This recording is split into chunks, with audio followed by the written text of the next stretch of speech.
Assalamualaikum warahmatullahi wabarakatuh. Jumpa lagi dengan saya, Freddy Sudaryanto. Seperti biasa, kasus Jalan Cagak Subang malam ini. Besok adalah sidang pertama di Kejari Subang atau di PN Subang, dan besok menghadirkan tersangka Pak Yosep. Tentu kita ketahui bahwa di hari pertama besok adalah surat dakwaan jaksa penuntut umum. Kalau kita lihat dari dakwaan, ya nanti akan kita lihat bahwa di surat dakwaan adalah berbentuk formalitas, bukan membahas masalah materi pokok perkara. Jadi hanya formalitas saja. Nanti ya akan dibacakan masalah identitas dari Pak Yosep, nama, alamat, semuanya, termasuk dakwaannya. Nah, dakwaan terhadap Pak Yosep, apa isinya nanti? Nah, tentunya setelah pembacaan surat dakwaan dari jaksa penuntut umum, pihak hakim akan memberikan kesempatan kepada terdakwa, yaitu Pak Yosep, juga kuasa hukumnya, untuk bisa mengambil eksepsi, ya, pertentangan, eksepsi atas dasar surat dakwaan yang dibacakan oleh jaksa penuntut umum. Bisa dilakukan secara lisan ataupun tulisan. Nah, tentunya ini yang akan kita tunggu. Sehubungan dengan apa? Bahwa Pak Yosep sampai detik ini belum mengakui ada di TKP. Tentunya nanti di dakwaan nanti, ya, tentunya di dakwaan nanti adalah bahwa Pak Yosep ada di TKP sesuai dengan rekonstruksi yang dilakukan, ya, dan atas pengakuan daripada saudara Ramdhanu. Nah, ini akan menarik nantinya, ya, walaupun memang bukan pokok materi yang dibahasnya, tetapi ada mungkin saja bahwa ada hal-hal yang didakwakan, kemungkinan akan masalah juga dakwaan yang akan disebutkan oleh jaksa penuntut umum terhadap Pak Yosep. Bapak Hakim memberikan kesempatan untuk eksepsi. Jika misalkan diambil eksepsi oleh pihak terdakwa atau juga kuasa hukumnya, maka akan diberikan kesempatan baik itu secara lisan maupun tulisan, dan diberikan kesempatan untuk menyusun surat eksepsi itu yang mungkin nanti akan disidangkan minggu selanjutnya. Nah, di surat dakwaan yang disampaikan oleh jaksa penuntut umum ini menarik nantinya. Pak Yosep belum mengakui, ya.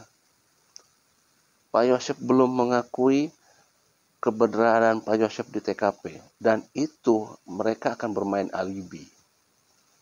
Sedangkan alibi yang mereka sampaikan itu jelas menurut mereka adalah pasti kuat, yaitu ada kesaksian dari tukang surabi, juga tentunya disaksikan kesaksian oleh Ibu Mimin. Pak Yosep ada di rumah. Pak Yosep masak nasi goreng. Pak Yosep, ya, dan demikian perlu disampaikan. Jadi artinya bahwa adanya kesaksian atau alibi itu yang akan sepertinya yang akan disampaikan, ya. Nah, keyakinan atas dasar itu kemungkinan apakah mungkin nanti Pak Rahman Hidayat akan mengajukan eksepsi terhadap surat dakwaan jaksa penuntut umum, ya, ataukah tidak? Ya, nanti kita tunggu saja besok seperti apa kelanjutannya.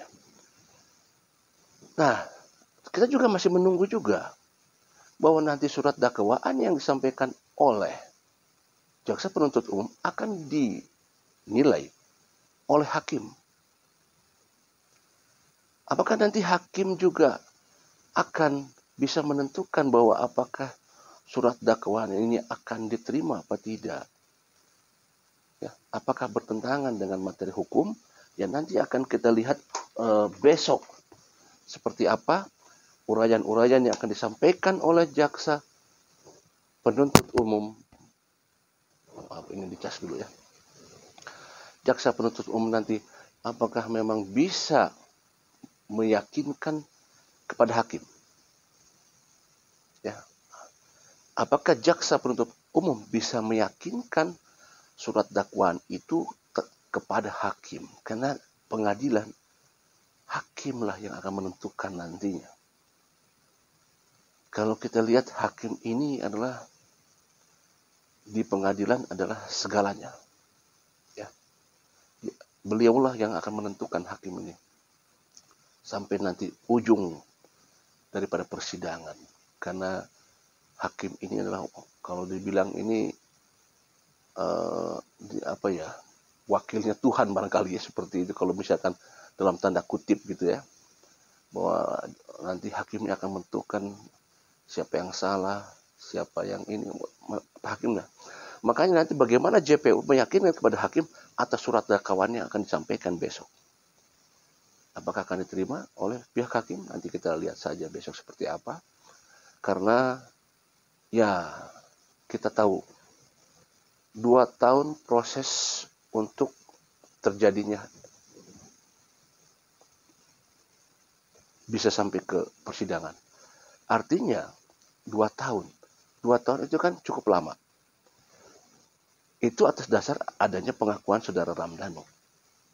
Tentu kita bertanya dong, bagaimana kalau Ramdhanu tidak mengaku, kan gitu ya? Bagaimana kalau Ramdhanu tidak mengaku? Walaupun disampaikan bahwa sebelum Ramdhanu mengaku bahwa pihak kepolisian sudah menemukan lah ya, tapi kan tetap saja bahwa ini berlangsungnya 2 tahun gitu loh. Artinya proses dari hari pertama pasca kejadian sampai detik sebelum Danu mengaku belum ada alat bukti yang kuat. Secara logika kalau mereka sudah ada alat bukti yang kuat, sudah pasti jauh-jauh hari sudah ditersangkakan. Tetapi proses terjadinya tersangka di kasus Subang atas dasar pengakuan saudara Ramdhanu. Kita tahu bahwa saudara Ramdhanu mengaku di atas BAP di hadapan penyidik di tanggal 19 September. Dan kemudian 16 Oktober Ramdhanu diserahkan kepada Polda Jabar oleh kuasa hukum. Dan subuhnya langsung ditangkap Pak Yosef, Ibu Mimin, Abi, dan Arigi. Prosesnya jalannya cuma 1 hari atas penyerahan saudara Ramdhanu. Nah, artinya terjadi tersangka atas dasar pengakuan saudara Ramdhanu. Tapi sebelumnya tidak ada proses untuk ke arah indikasi ke arah tersangka, berarti secara logika belum ada 2 alat bukti yang kuat. Nah, justru dengan tidak adanya 2 alat bukti yang kuat itu, sekarang sudah P21. Sudah meluncur ke kejaksaan P21 kemarin, artinya berarti sudah ada alat bukti. Dan kita akan bertanya nanti, apakah nanti di surat dakwaan, mungkin ini tidak akan muncul karena memang surat dakwaan sifatnya formalitas, bukan isi pokok materi. Tetapi nanti adalah dakwaan yang disampaikan oleh jaksa penuntut umum, termasuk kepada motif barangkali, kemudian pasal yang masuk ke 340 ya. Nah, nanti akan dibacakan oleh jaksa penuntut umum.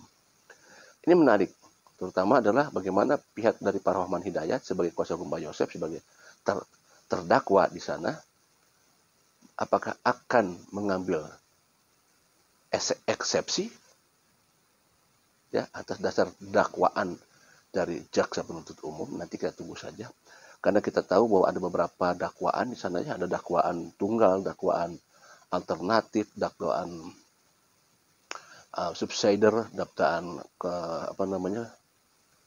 komunitas, dan ada 5 kalau tidak salah dakwaan itu. Nanti masuknya ke yang mana Pak Yosef ini, kita tunggu saja ya seperti apa jadinya nanti. Dan memang di dakwaan yang akan diajukan oleh jaksa penuntut umum Jika misalkan dakwaannya ditolak oleh hakim, maka hanya diberi kesempatan 1 kali saja untuk bisa memperbaiki dakwaan tersebut. Hanya diberikan 1 kali. Dan jika misalkan sampai 2 kali dakwaannya masih tetap ditolak oleh pihak hakim, maka JPU akan mengajukan verzet ke Kejaksaan Tinggi lewat Kejaksaan Kejari, ya, yang untuk pemeriksaan seperti itu. Bukan banding, tapi untuk diperiksa, bukan untuk banding, tapi untuk diperiksa. Jika setelah ditolak, misalkan ditolak oleh pihak hakim dakwaannya, kemudian mengajukan dakwaan baru, ditolak kembali, maka akan untuk bisa diperiksa oleh Kejaksaan Tinggi lewat Kejari, seperti itu. Ya, nanti kita tunggu saja hasil dakwaannya. Akan menarik soal besok itu.